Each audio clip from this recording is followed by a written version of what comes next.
सभी को जय भीम नमो बुद्धाय। आज हम एक विशेष विषय लेके आए हैं, भिक्खुनी संघ का निर्माण। जब हम किसी शब्द को सुनते हैं तो उसके जो जिज्ञासु लोग हैं उसके बारे में सोचते हैं, ये क्या है, कैसे है, कहाँ से ये शब्द आया है। तो जब हम भिक्खुनी की बात करते हैं तो उसके इतिहास को देखें तो इतिहास में भिक्खुनी शब्द सुनने को मिलता ही नहीं था। कोई माता जी बोलता था, कोई अय्या जी बोलता था और अलग अलग चीज़ बोलते थे, लेकिन हर शब्द के पीछे एक इतिहास है। जब हमने पहली बार सुना, क्योंकि खुद मुझे भी नहीं पता था कि भिक्खुनी होती हैं, मैं भी पहली बार सुना था जब मैं खुद भिक्खुनी हुई थी, क्योंकि ये पता था कि साधु होते हैं, लेकिन उतनी जानकारी नहीं थी। तो जो जिज्ञासु लोग होते हैं वो जानना चाहते हैं, कोई भी शब्द हो, भिक्खुनी हो, मान लो कोई शोषण सुन ले, आंदोलन सुन ले, तो उसकी गहराई में जाता है कि आखिर ये क्या है। तो इसी तरह से जब हम भिक्खुनी शब्द के ही या भिक्खुनी हो कि कोई महिला भिक्खुनी है उसी के इतिहास में जाते हैं तो हम बुद्ध काल की ओर मुड़ते हैं। बुद्ध काल में जब देखते हैं कि सिद्धार्थ ने बोधि प्राप्ति की और बोधि प्राप्ति के बाद जब वो सारनाथ पहुँचे और उन्होंने अपना पहला उपदेश किया, तो पहले जो 5 भिक्खु बने वहाँ से भिक्खु संघ की शुरुआत हुई। उपासक उससे पहले हो चुके थे, 2, एक भल्ली और एक तपस्सु नाम के उपासक बन चुके थे। उपासिका भी पश्चर्या का भी उपासिका भी हो चुके थे, लेकिन भिक्खु सारनाथ में पहली बार हुए। धीरे धीरे इसी तरह से उनका प्रचार प्रसार चलता रहा और भिक्खु संघ बढ़ गए। सारनाथ से ही 61 भिक्खु हो चुके थे, उसके बाद वो इधर उधर गए। एक बोधि प्राप्ति के 1 साल बाद जब तथागत बुद्ध पहुँचे कपिलवस्तु, राजा शुद्धोधन के बुलाने पर कि भाई तथागत यहाँ भी आए और हमें भी उपदेशित करें कि क्या है क्या नहीं है, तब वहाँ पहुँचे। तब किसी महिला के मन में ऐसा नहीं आया था कि हमें भी भिक्खुनी होना चाहिए कि या हम भी पढ़ाई करेंगे, क्योंकि सामाजिक व्यवस्था ही वैसी थी। महिलाओं को शिक्षा का अधिकार नहीं था। लेकिन कहीं कहीं हमें ये देखने को मिलता है कि जो ब्राह्मण महिला थी वो वानप्रस्थ आश्रम का पालन करती थी और वो जंगल में रहती थी, लेकिन शिक्षा से वहाँ कोई मतलब नहीं था।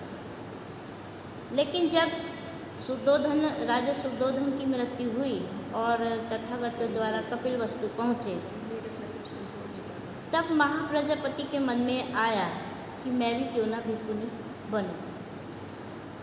यहाँ उनके मन में ऐसा आया तो वो तथागत के पास गई, उन्होंने उनसे बोला। सब लोग ऐसा बोलते हैं कि बुद्ध ने मना कर दिया, लेकिन उन्होंने मना नहीं किया। उन्होंने बोला था कि माते अभी उचित समय नहीं है। कहीं ना कहीं क्योंकि सामाजिक व्यवस्था ही ऐसी थी, पुरुषों का वर्चस्व था, सामाजिक व्यवस्था के कारण, व्यवहारिक कारणों के कारण वो ऐसा कह रहे थे शायद। लेकिन महाप्रजापति ने उनसे एक बात हुई, संवाद हुआ कि ऐसा क्यों।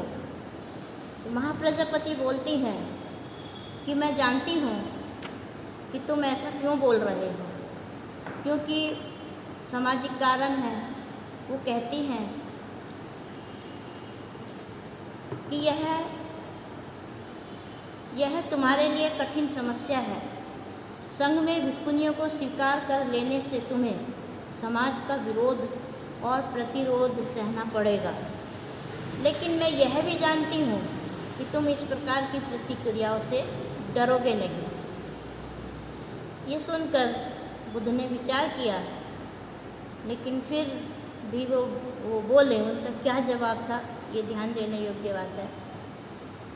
कि राजगृह में भी बहुत सी महिलाएं प्रवज्ञा लेने को तैयार हैं, किंतु मैं समझता हूँ कि इसका अभी उपयुक्त या उचित समय नहीं आया है।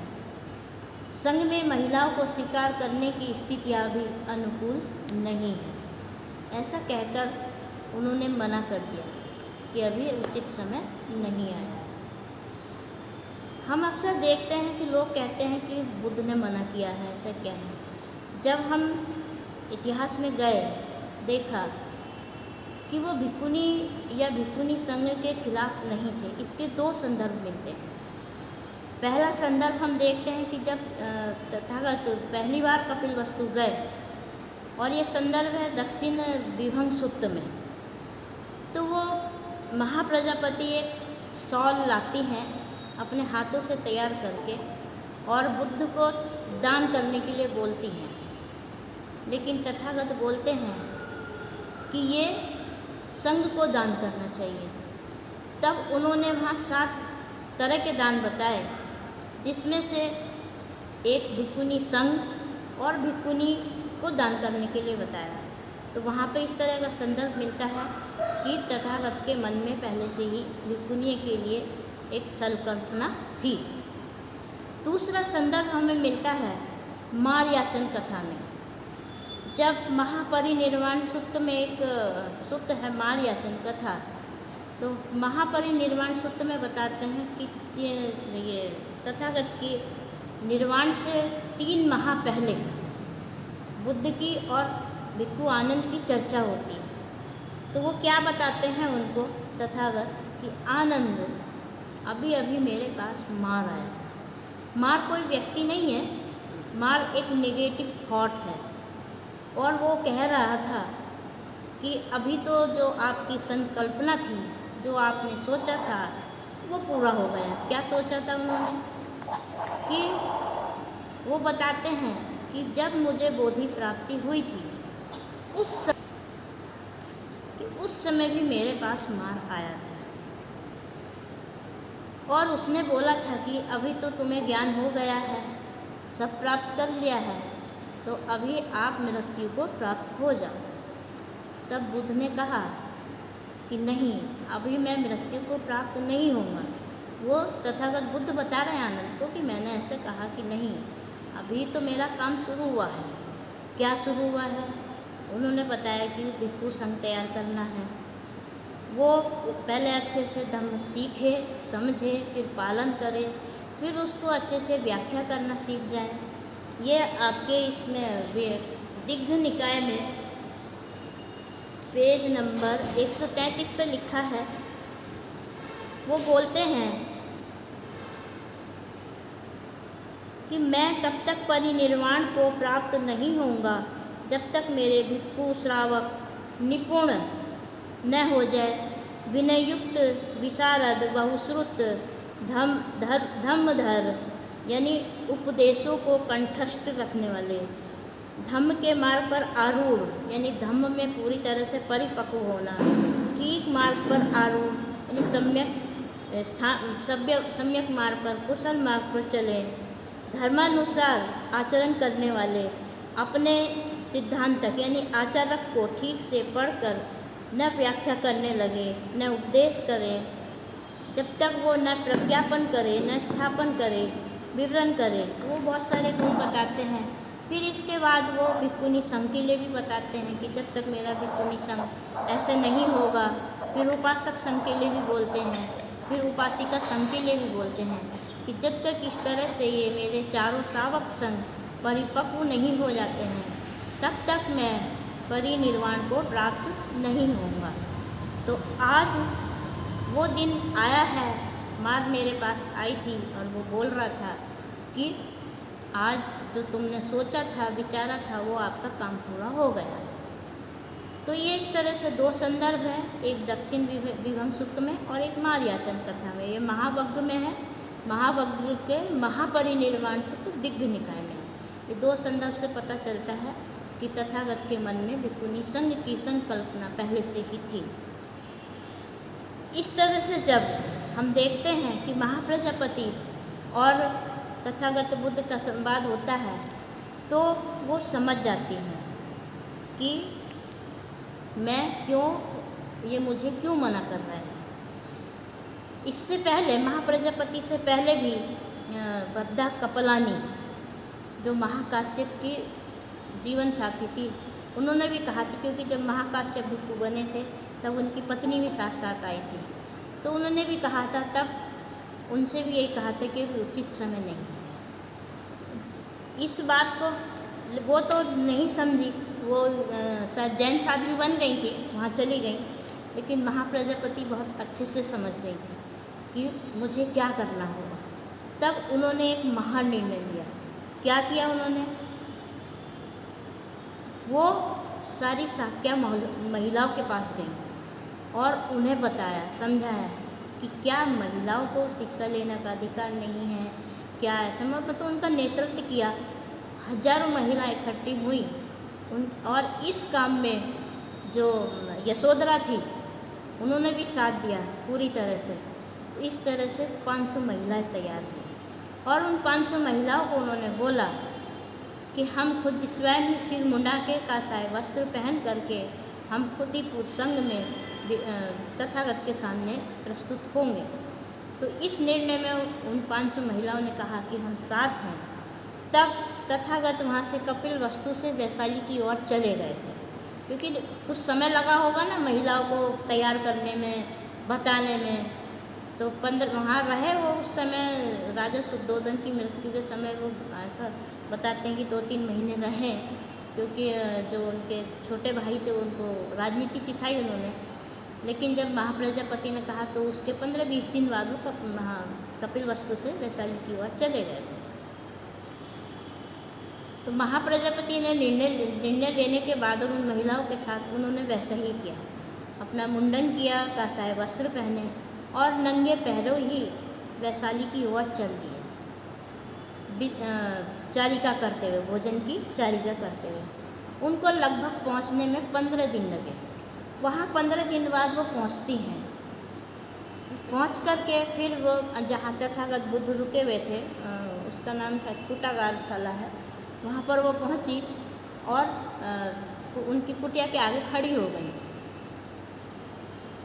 तो ये आनंद देखते हैं हम लोग कि शायद को बहुत सारे भिक्षु मिलने आए हैं, क्योंकि दूर से ऐसे एकदम पहचान में नहीं आता है कि भिक्षु है या भिक्षुनी है। तो इस तरह से जब आनंद ने देखा तो वो पास गए, उन्होंने पहचाना, रे तो रानी महाप्रजापति है, महारानी।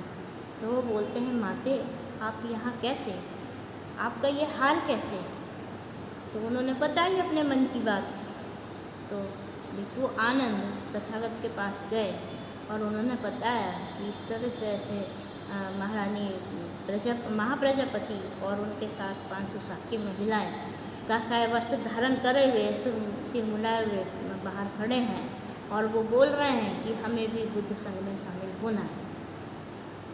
तब वो तथागत बोलते कि नहीं आनंद, अभी उचित समय नहीं है। उन्होंने 2-3 बार कहा तो वो आनंद थोड़े से उनसे तर्क वितर्क करने लगे और उन्होंने पूछा, क्या तथागत महिलाओं को अधिकार नहीं है शिक्षा प्राप्त करने का? क्या आप पुरुष और स्त्री में भेदभाव करते हैं? तो उन्होंने कहा, नहीं नहीं आनंद, तुम मुझे गलत समझ रहे हो। ऐसा नहीं है कि मैं स्त्री पुरुष में भेदभाव करता हूँ या वो शिक्षा लेने योग्य नहीं है या पुरुषों से उनकी बुद्धि कम है। महिलाओं में भी उतनी ही बुद्धि है, वो भी अनागामी, सकुतागामी, अरहत हो सकती हैं, ऐसा नहीं है। लेकिन कुछ व्यवहारिक कारण है, तुम समझते हो, संघ में भी विरोध होगा। तब आनंद कहते हैं कि ठीक है, मैं आपका जवाब सुन के खुश हूँ कि आप उनके विरोध में नहीं हैं। लेकिन क्या भगवान, अगर लोग सुनेंगे तो क्या उनको ऐसा नहीं लगेगा कि तथागत के धम्म में भी भेदभाव है, स्त्री पुरुष के लिए अलग बातें रखते हैं, कि सामाजिक कारणों के कारण स्त्रियों को संघ में जगह नहीं दे जा रही है? क्या हम कुछ नियम बना करके उनको संघ में शामिल नहीं कर सकते हैं? तो दोनों का इस तरह से संवाद हुआ तथागत की समझ में, मतलब आनंद ने जो संवाद किया। तो उन्होंने कहा ठीक है, अगर आप ऐसा कह रहे हैं तो फिर आप चर्चा करो। तो भिक्षु संघ की एक बैठक हुई उस समय। बैठक होने के बाद निर्णय हुआ, जिसको हम 8 गुरु धर्म बोलते हैं, उस तरह के 8 नियम बनाए गए और कहा कि महाप्रजापति से बोलना कि अगर ये आपको स्वीकार्य हैं तो आपको संघ में शामिल किया जाएगा, अन्यथा नहीं। अब अगर कोई चाहता है, अंधे को क्या चाहिए, एक लाठी, बेसहारा को क्या चाहिए, एक तिनके का सहारा भी चाहिए, क्योंकि वो तो पूरे तरह से तैयार होकर आई थी 500 महिलाएं महाप्रजापति सहित। तो जब ये सब जाकर के आनंद ने महाप्रजापति को बताया तो उन्होंने तुरंत हाँ कर दी कि मुझे सारी शर्तें मंजूर हैं, मैं तैयार हूँ। इस तरह से उन सबको बुद्ध ने आदेश दिया भिक्षुओं को कि महिलाओं की प्रवज्जा और उपसंपदा कराई जाए। तो सारी महिलाओं की उपसंपदा प्रवज्जा हुई, लेकिन उस समय तब सारी महिलाओं ने सोचा हम तो उपसंपादित हो गए हैं, लेकिन महाप्रजापति की नहीं हुई है। तो तब आनंद तथागत से जाकर के बोलते हैं, तथागत बोलते हैं आनंद, महाप्रजापति की उपसंपदा उसी समय हो गई जिस समय उन्होंने इन 8 शब्दों को स्वीकार किया था। क्योंकि वो भी एक बेटा है ना, जानता है एक माँ अगर झुकेगी तो एक व्यक्ति, कोई कलेक्टर, मान लो कलेक्टर है, तो वो कैसे अपनी माँ को दूसरी सामने झुकाएगा। तो उन्होंने कहा आनंद, महाप्रजापति की उपसंपदा उसी समय हो गई जिस समय उन्होंने उन 8 जो शर्तें थी उनको स्वीकार कर लिया। इस तरह से हम देखते हैं कि प्राचीन काल में भिक्षुनी और भिक्षुनी संघ का निर्माण हुआ। महाप्रजापति गौतमी प्रथम भिक्षुनी और प्रथम संघ नायिका बनी। इसकी जानकारी बहुत कम है लोगों को, आज भी बहुत कम है। आपको इसको डिटेल में पढ़ना है और डिटेल में पढ़ना है तो बनते विजया मैत्रेय द्वारा किताब लिखी गई है भिक्षुनी संघ का इतिहास। अब तक ये जानकारी मिलती थी, हम जानते थे कि शायद पहली भिक्षुनी संघमित्रा थी, राजा अशोक की पुत्री। महाप्रजापति के बारे में कोई चर्चा ही नहीं करता था, जानता ही नहीं था, लेकिन प्रथम भिक्षुनी वही है। संघमित्रा अशोक की पुत्री थी, तो वो बात की थी अगर महाप्रजापति भिक्षुनी नहीं होती तो भिक्षुनी संघमित्रा कैसे बनती, कैसे प्रचार करती। हाँ, उनका योगदान है कि उन्होंने श्रीलंका में जाके भिक्षुनी संघ का निर्माण किया था और वहाँ से फिर अलग अलग भिक्षुनियाँ अलग अलग देशों में गई थी। विचारनीय बात यह है कि आज भी हम जानना नहीं चाहते हैं। इसी तरह से धीरे धीरे चलता रहा, भिक्षुनी और भिक्षुओं का भी चलता रहा, संघ बनता रहा। बीच में कुछ जैसे ये बताते हैं कि बुद्ध धर्म का ह्रास हुआ, तो उस समय की जो भिक्षुनियाँ हैं वो इधर उधर, कहीं पहाड़ों पे, कहीं इधर उधर चली गई। जब वो पहाड़ों पे बसी तो उन्होंने अपने बचाव के लिए या लोगों ने जो उनके शुभचिंतक थे या बचाने वाले थे उनको माता जी के नाम से प्रसिद्ध किया। तो माता जी शब्द वहाँ से आया। आज हम देखते हैं कि जो पहाड़ों पे देवी देवताओं को या इनको देखते हैं तो वो प्राचीन काल की भिक्षुनियाँ ही हैं, उनको जिनको माता जी का रूप दे दिया है। तो आज जब हम आधुनिक काल में देखते हैं कि आज आधुनिक काल में कैसे भारत में भिक्षुनी का निर्माण हुआ, भिक्षुनी का और भिक्षुनी संघ का। सन 1968 की 67 कुछ ऐसे ही होगा, बाबा साहब के विचारों से प्रेरित होकर कुछ महिलाएं, जिसमें एक भिक्षुनी विशाखा, भिक्षुनी शीलाचारा, भिक्षुनी रूपानंदा, सबसे पहले भिक्षुनी विशाखा ने बाबा साहब के विचारों से प्रेरित होकर के जीवन लिया, यानी कि सामनेरी बनी और जगह जगह जाकर के वो प्रचार करती रही। लेकिन भिक्षुओं की ओर से कभी उनको सहायता नहीं मिली, सहयोग नहीं मिला, बल्कि उनको प्रताड़ना मिली, उनको ताड़ते थे, बोलते थे, यानी कि एक हीन दृष्टि से देखते थे। क्योंकि वो चाहते ही नहीं थे कि ये भिक्खुनियाँ बने, लेकिन वो अपने संघर्ष करती रहीं और चलती रहीं। इस तरह से सन 1998 में बौद्ध गया में उनकी उपसंपदा हुई। इससे पहले वो कई बार बताया उन्होंने कि कई भिक्षुओं से कहा कि हमारी उपसंपदा कराएं, ये कराएं। एक भिक्षुनी है रूपानंदा, उनके मुंह पर तो किसी भिक्षु ने कागज़ भी फेंक देते कि लेके जाओ इसको, कि हम भिक्षुनी नहीं बन सकते हैं, है ही नहीं है तो भिक्षुनियाँ कहाँ से बनाएंगे। जबकि हम देखते हैं कि बुद्ध काल में बुद्ध ने आदेश दिया था कि भिक्षु अभी तो, क्योंकि उस समय भिक्षु संघ था, तो भिक्षु संघ ही उनको प्रवचित करता और उपसंपदा देता।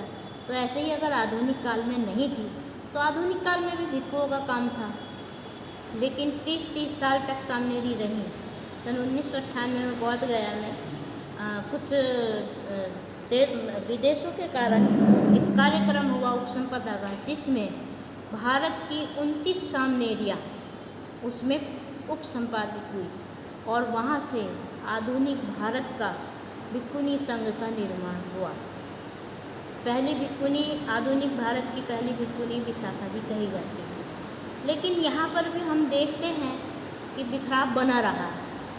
अब प्रचार प्रसार नहीं हुआ कि हाँ भारत में इतनी भिक्षुनियाँ बनी हैं, क्योंकि प्रचार प्रसार अपने देश में तो वैसे भी देखते हैं कि महिलाओं को नीचे ही गिराना चाहते हैं, तो कोई प्रचार प्रसार नहीं हुआ है। अगर प्रचार प्रसार होता तो इसकी खबर हम तक भी पहुँचती। हम जैसे लोग, जैसे मैंने इच्छा की थी कि भाई मुझे भिक्षुनी बनना है या साधु बनना है, तो मैं जानती ही नहीं थी कि भिक्षुनियाँ होती हैं, कि बहुत ये बुद्ध के भी साधु होते हैं। मुझे थोड़ा सा जब उस बीच में मैं बौद्ध गया आई तो पता चला कि हाँ भाई महिला भी साधु होती हैं, छोटी बच्चे भी हो सकती हैं। उस समय तक मैं साधु ही समझती थी। लेकिन बस यहाँ एक बात अच्छी लगी कि एक तो यहाँ पढ़ाई ज़रूरी है और जो पुरुष साधु हैं उनके साथ नहीं रहना है। इस बेस पर मैं आई। तो ये सब जब जान कर देखा तो हम देखते हैं, आज भी देखते हैं कि कई लड़कियाँ कहीं वो भटक रही हैं क्योंकि सेंटर ही नहीं है उनके प्रशिक्षण के। तो इसी तरह से 2006 में भंते सुनीति जी सामनेरी बनी, चीवर लिया। तो उनका एक ही उद्देश्य था उस समय जब वो चीवर लिया, तो उन्होंने सोचा कि देखें संघ कहाँ है भिक्षुनियों का।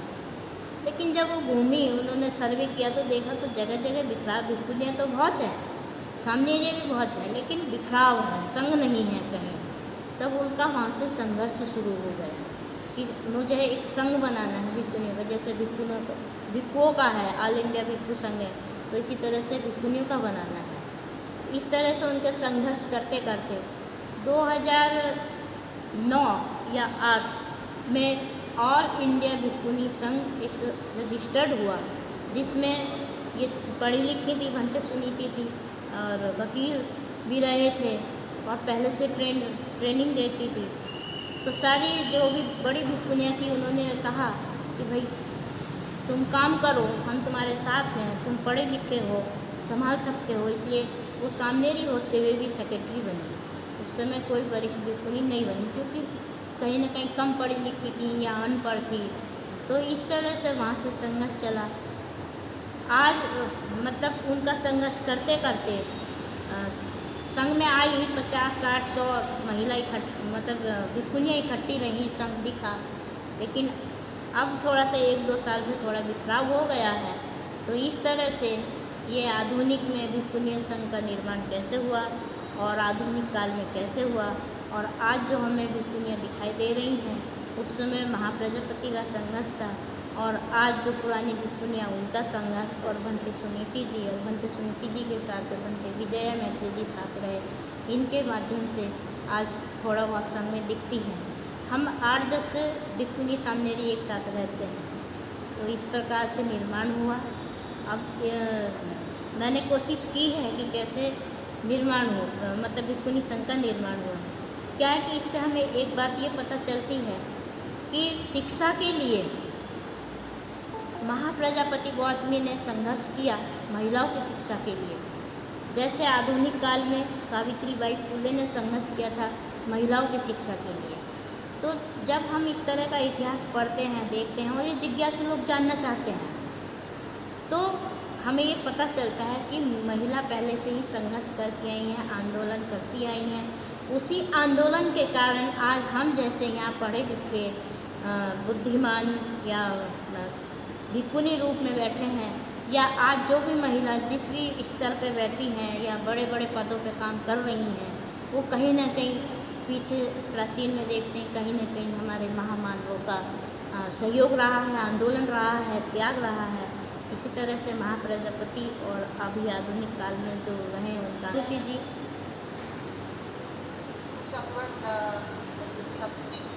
बहुत अच्छे से है ना तरीके से समझाया जी, तो बहुत अच्छा लगा जी, थैंक यू। तो आज जो गुरुधर्म उसके बारे में भी थोड़ा एक्सप्लेन कर देते क्या है ना कि वो शॉर्ट में बताएंगे तो उतना समझ में नहीं आएगा, लेकिन मैं थोड़ा सा पढ़ के बता सकती हूँ। पहला जो ये गुरु धर्म तो बाद में नाम मिला है। हम जब ये इसमें पिटकों में देखते हैं तो इसमें शर्तें लिखी हैं, लेकिन बाद में ये कुछ चालाक लोगों ने इसको गुरु धर्म कर दिया कि ये बदल नहीं सकते हैं। तो इसमें पहला में यही दे रखा है कि 100 वर्ष की उपसंपदा प्राप्त भिक्षुनी को उसी दिन के उपसंपन्न भिक्षु के लिए अभिवादन आदर मतलब अभिवादन करना है, आदर सत्कार करना है। अब इसमें ये थोड़ा सा विवादित जी हाँ, मैं बताती हूँ। अब इसमें थोड़ा सा ये विवादित है कि जैसे लिखा 100 वर्ष की उपसंपन्न। अब 100 वर्ष की उपसंपन्न कैसे हो सकती है, यानी उपसंपदा प्राप्त करे हुए 100 वर्ष की हो गई। 100 वर्ष तो तथागत को भी नहीं हुए थे, उन्होंने भी बोधि प्राप्त की थी 35 साल की आयु में, और 45 साल वो चले, तो 100 वर्ष की तो वो खुद भी स्वयं भी नहीं हुए थे। और अगर कोई महिला मान भी ली जाए कि 100 वर्ष हो गए, तो किसी ने अगर 20 साल की आयु में समनेरी बनी और 10 साल बाद उसकी उपसंपदा हुई, तो 70 साल होते हैं 100 वर्ष की आयु में, तो 130 साल की हो जाएगी। तो अभिवादन करने का मतलब इन्होंने लगाया भिक्षुओं ने कि वो हमें बैठकर वंदन करे, नमन करे, जैसे पंचांग प्रणाम करते हैं, लेकिन उसका मतलब ये नहीं है। उसका मतलब ये है कि आदर सम्मान करे। और यह आदर सम्मान करना तो वैसे भी बुद्ध ने सिखाया कि हमें एक दूसरे का आदर सम्मान करना चाहिए। क्यों बोला गया उस समय, इसलिए ऐसा बोला गया क्योंकि भिक्षु संघ पहले निर्माण हुआ था, और उस समय जब भिक्षुनी बनी तो वो जाहिर है गुरु ही हैं, लेकिन गुरु तो वही होंगे ना जो उनकी उपसंपदा करते या प्रवज्ञा देते या उनको पढ़ाने वाले थे। उनके लिए बोला गया है, सबके लिए नहीं बोला गया है। ये क्लियर है, भिक्षुनी संघ के इतिहास में डिटेल में लिखा है।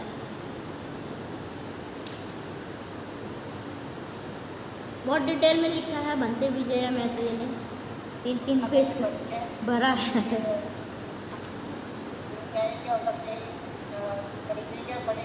सबको पता चलेगा। हाँ किसी मन में ये सवाल हाँ, तो उसमें वो क्लियर हुआ है कि वो केवल अभिवादन करने का मतलब ये है कि जैसे मान लीजिए हमारे सामने आए तो हम किसी को भी हाय, हेलो या नमस्ते या जो भी जिस शब्द से भी अभिवादन करते हैं उस तरह से करते हैं, लेकिन उसका पंचांग प्रणाम करने का कोई मतलब नहीं है। दूसरा है कि भिक्षु का उपगमन करना चाहिए। उपगमन का मतलब है कि भिक्षुनियों को सिखाने के लिए समय समय पर उनके सेंटर में जाते रहना चाहिए।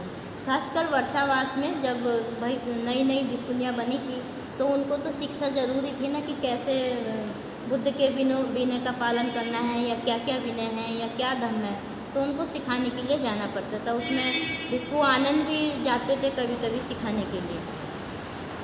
तीसरा है प्रति आधे मास भिक्षुनी को भिक्षु संघ से प्रार्थना करनी चाहिए। यानी जो ये आपका प्रातिमोक्ष दिन होता है उस दिन भिक्षुनी संघ या कोई भिक्षुनी जो वरिष्ठ हो वो भिक्षुओं से निवेदन करे कि आप आए। आधे मास का मतलब है पूर्णिमा और अमावस को। तो उनसे वो निवेदन करें कि आप आए और हमारे पातिमोक्ष में शामिल हो और उसमें हमें आप पढ़ाएं या सुने। चौथा है कि वर्षावास कर चुकने पर भिक्खुनी को भिक्खु और भिक्खुनी यानी दोनों संघों में देखें। क्या देखें? यानी उनका जब वर्षावास समाप्त होगा तो जो उनकी पवारना होता है, पवारना दिवस होता है ना वर्षावास के बाद, तो वो भिक्खु संघ को भी निमंत्रित दें और भिक्खुनी संघ को भी दें, यानी दोनों संघ में वो करें, ऐसा नियम बनाया। पांचवा है कि गुरु धर्म स्वीकार किए भिक्खुनियों को दोनों संघों के पक्ष मान्यता करनी चाहिए। यानी भिक्खुनियों को बोल रहे हैं कि दोनों पक्षों को यानी दोनों संघों को वो मान देगी, भिक्खुनी को भी और भिक्खुओं को भी। छठा इसमें लिखा है कि किसी प्रकार भी भिक्खुनी भिक्खु को गाली आदि न दे। यानी कि भिक्खु चाहे गाली दे सकता है लेकिन भिक्खुनियाँ ना दे, इस तरह से इसमें ये दिखता है हमें। तो कहते हैं कि सामने के रूप में रहने की निर्धारित समयावधि के बाद भिक्खुनियों को संपूर्ण शीलों के पालन की प्रतिज्ञा भिक्खु और भिक्खुनों के समझ लेनी चाहिए। जबकि ये इसमें इसकी उपसंपदा से संबंधित है कि जब वो पूरे उनकी शिक्षा पूरी हो जाए सामने रूप की, तो वो भिक्खु और भिक्खुनियों दोनों से निवेदन करे कि वो उनको उपसंपादित किया जाए। सातवां है कि भिक्खुनी किसी भी भिक्खु की आलोचना या निंदा ना करें। यानी कि भिक्खुनी किसी भिक्खु की आलोचना नहीं कर सकती है, ऐसा लिखा है सातवां। आठवां है कि भिक्खुनी भिक्खुओं को धम्मदेशना नहीं करेगी। ये इस तरह से आठवां है कि भिक्खुनी भिक्खुओं को धम्मदेशना नहीं करेगी। लेकिन ये जो उस समय शर्तें थी, हम केवल विनय पिटक में वहीं तक पढ़ते हैं कि जहाँ तक ये शर्तें रखी गई थी और उनका पालन हो। उस समय मान सकते हैं कि उस समय परिस्थिति ऐसी थी कि भिक्खुनियों के सामने ये शर्तें रखी, क्योंकि हम इसमें दिख रहा है हमें ग्रंथों में कि भिक्खु संघ इसके विरोध में था। कुछ भिक्खु थे जो पक्ष में थे, तो विरोध में होने के कारण ये ऐसी शर्तें रखी कि भाई, क्योंकि उनको ये डर था कि रानी महाप्रजापति रही हैं एक राज्य की और फिर तथागत की माता जी हैं, तो वो कैसे भिक्खुओं का मान सम्मान या उनका कैसा अभिवादन करेगी, तो उनको ये डर था कहीं ना कहीं। तो इस वजह से ये शर्तें बनी हैं। लेकिन आगे चलकर धीरे धीरे एक एक ये सब खारिज कर दिए गए हैं। जैसे जैसे भिक्खुनी संघ बढ़ता गया, वो वर्जित होती गई, शिक्षित होती गई, उपसंपादित होती गई, भिक्खुनी संघ बढ़ा, तो ये सब 8 के 8 शर्तें खारिज हो गई हैं, ख़त्म हो गए हैं। क्योंकि बाद में भी इन्होंने तथागत ने कहा था कि अभी भिक्खुनियाँ उस लायक हो गई हैं कि उनके संग में जो आए उनको प्रवज्जित कर सकती हैं, पढ़ा सकती हैं, उपसंपादित कर सकती हैं। तो ये ख़त्म हो गई हैं, लेकिन आज तक भी लोग ढो रहे हैं इसको। जी जागृति जी।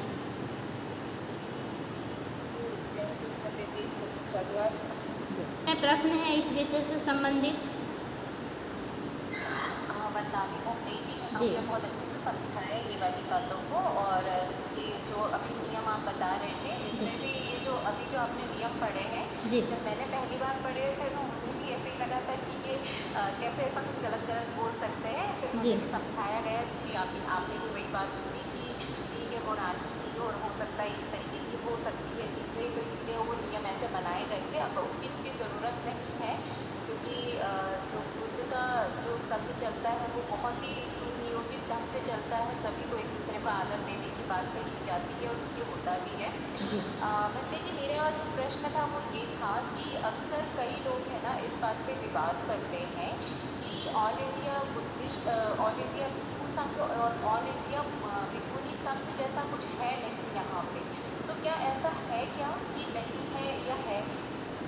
देखिए, ये संस्था तो है, ऑल इंडिया भिक्खुनी संघ भी है और ऑल इंडिया भिक्खु संघ भी है। ये जो ऑल इंडिया भिक्खु संघ है, इसके अभी शायद 3 भाग हो गए हैं, लेकिन ऑल इंडिया भिक्खुनी संघ एक ही है। क्या हो रहा है कि अभी जो बुद्ध का शिक्षा का उन्होंने बताया था कि भाई आपको प्रवज्जित होना है, इतने साल तक रह के सीखना है, और जब आप धर्म को अच्छे से सीख करके व्याख्या करने लायक हो जाओगे तब आप समाज में जाओगे। लेकिन अभी क्या हो रहा है कि चाहे महिला हो या पुरुष हो, जब वो देखते हैं कि हमें कोई दिक्कत है, परेशानी है या हमारा कोई नहीं है, तो वो चीवर पहन लेते हैं। और कब पहनते हैं? जब उनकी सारी उम्र निकल जाती है। उस उम्र में, जिस उम्र में उनको आराम करना चाहिए और उनके परिवार उसकी सेवा करें, तो क्या वो अब किसी के पास रह के सीखना नहीं चाहते हैं। दूसरा ये कि कोई अपने साथ रखना भी नहीं चाहता है, सिखाना भी नहीं चाहता है, क्योंकि कहीं ना कहीं उनको लगता है कि हमारी प्राइवेसी ख़त्म हो रही है। तो आज कहीं ट्रेनिंग सेंटर नहीं है। ये ट्रेनिंग सेंटर नहीं होने के कारण बिखराव बना हुआ है, लेकिन संस्था रजिस्टर्ड है। बंटी जी, मुझे एक प्रश्न और पूछना है। जी जी, जागृति जी। आवाज़ आ रही है? हाँ हाँ, आ रही है।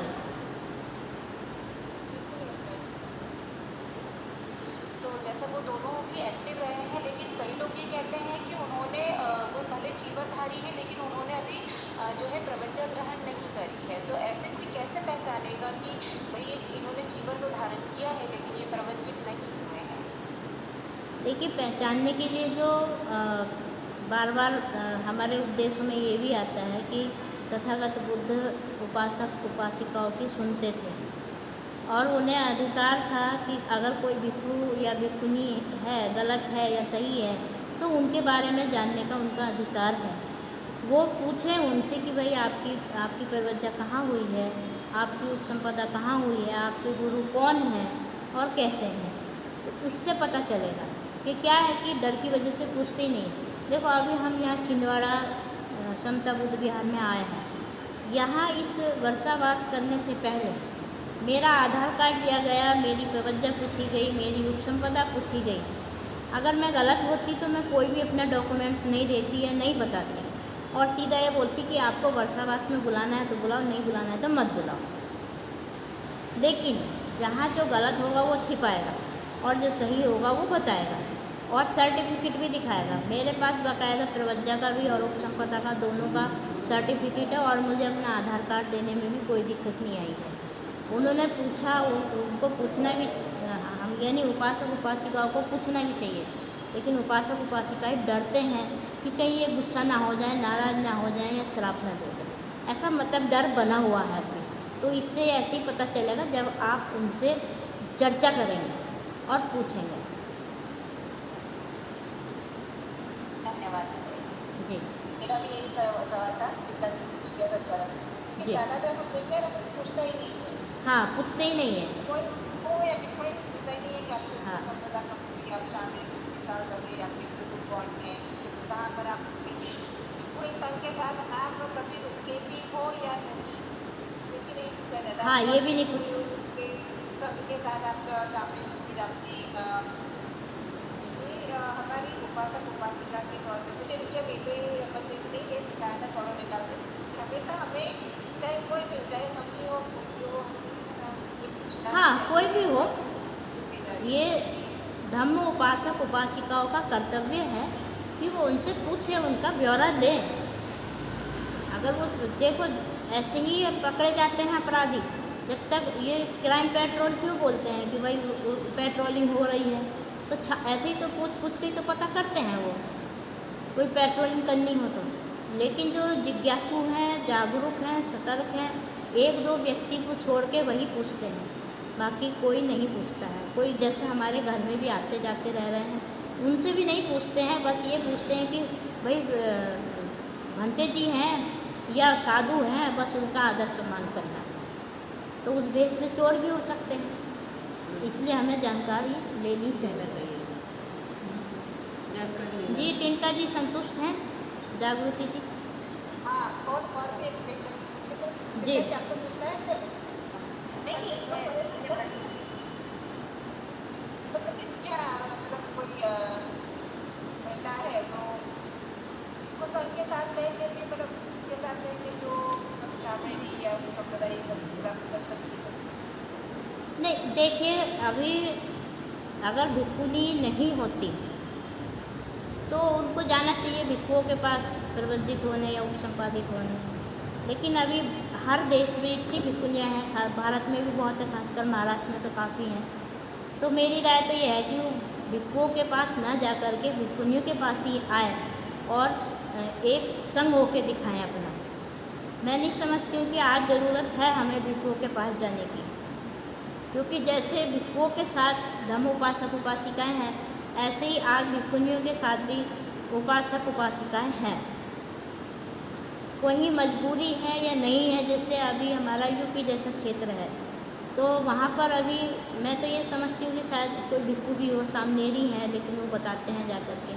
अगर बाई चांस वहाँ कोई भिक्षु है और वहाँ की कोई महिला बनना चाहती है, वो दूर कहीं नहीं जा सकती है, तो वो एक मजबूरी हो गई है, तो वहाँ ऐसा कर सकते हैं। लेकिन साथ में नहीं रह सकते हैं, बस उनके सानिध्य में रह के वो उनसे सीख सकते हैं, लेकिन साथ में नहीं रह सकते। उनको रहने की व्यवस्था अपनी अलग करनी होगी। पंडित जी, हमें ये भी पूछा है कि आप मतलब ये जो ऑल इंडिया सब होती है, कौन से संघ में आप पूछ सकते हैं? हाँ, पूछ सकते हैं। क्या है कि अभी मैं वो बताया ना, सब बिखरे हुए हैं, निश्चित संघ तो कोई है ही नहीं है। अभी अगर हम भारत में नज़र डालें तो जो सही सिखाने वाले हैं या सही बताने वाले हैं, अंधविश्वास कर्मकांड को छोड़ करके, तो बनते सुनीति जी का ही संघ दिखता है भिक्षुनियों में, तो और भिक्षुओं का तो मुझे पता नहीं है। ऐसा कुछ है क्या? हाँ है ना, अखिल भारतीय भिक्षु संघ है, लेकिन उसके 3 जी धन्यवाद। ये लो, हम धम्म पालन गाथा करके फिर लीव करेंगे।